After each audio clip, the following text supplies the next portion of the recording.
Targets Talk. It is episode number 16. We're going to call this Bad Blood the anniversary edition. And there's a reason behind that, and I'm going to get to that. So, Two Targets Talk, no silence, no shame, here with the lovely Miss Janice White. And Janice, I know yesterday was your anniversary. So why don't you tell us what you did on your anniversary yesterday? So yesterday was I did a couple things. In the morning, I drove to my very favorite spot in New York City, popped a bottle of champagne, took a little sip, and toasted.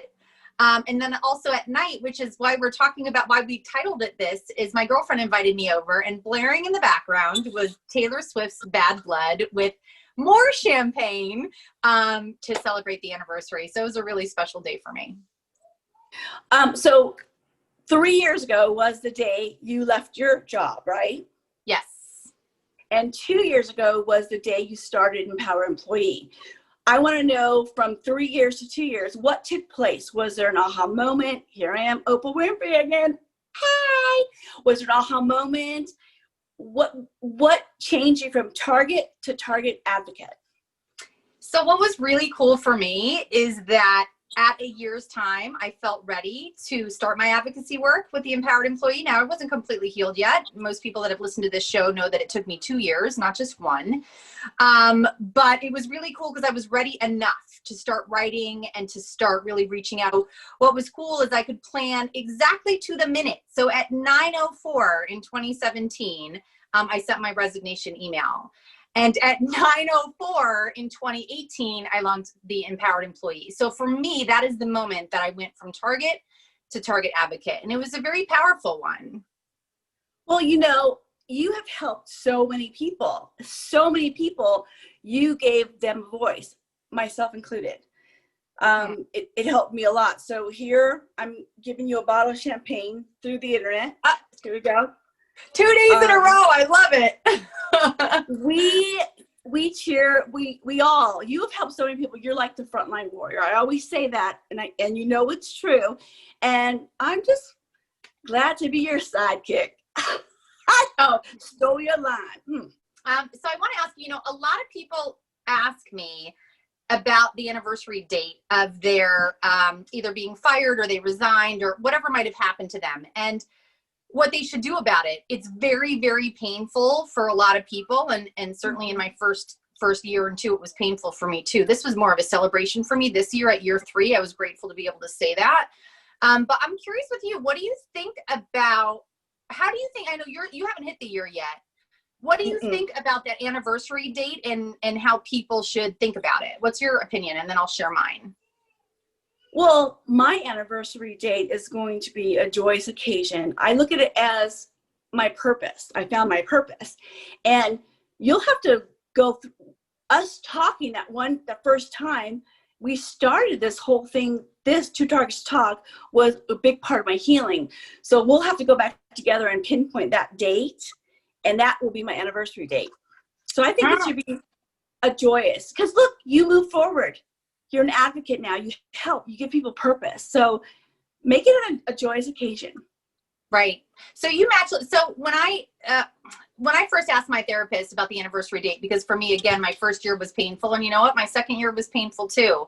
Not only did I have the date that I was fired that was painful, but I also burned in my mind was the day that I got my performance improvement plan, because that's really when things turn south in the job. And she really wanted to make sure that I did not define my life, right, by this event in my life. And she felt like if I celebrated those anniversaries that I was defining my life by that. But I have a little bit of a different take on it, just for the people that might feel differently.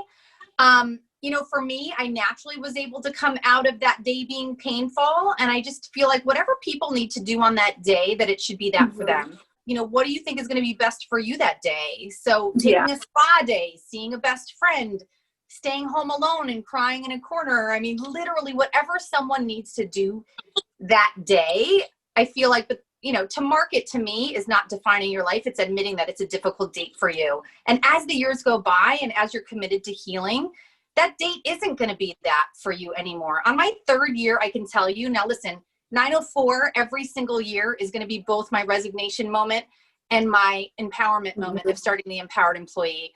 But this year, even though bad blood was playing in the background, which I found absolutely hysterical, finally on the third year, I could say, listen, this is really about my second year of advocacy. And I was celebrating that. But that was all natural. Like, I didn't have to fight for what that was going to feel like. I went with how I felt in the moment.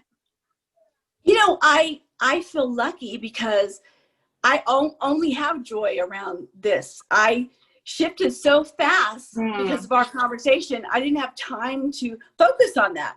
So I wasn't thinking about an anniversary, but I know the day that I got my review. I know exactly the date that was.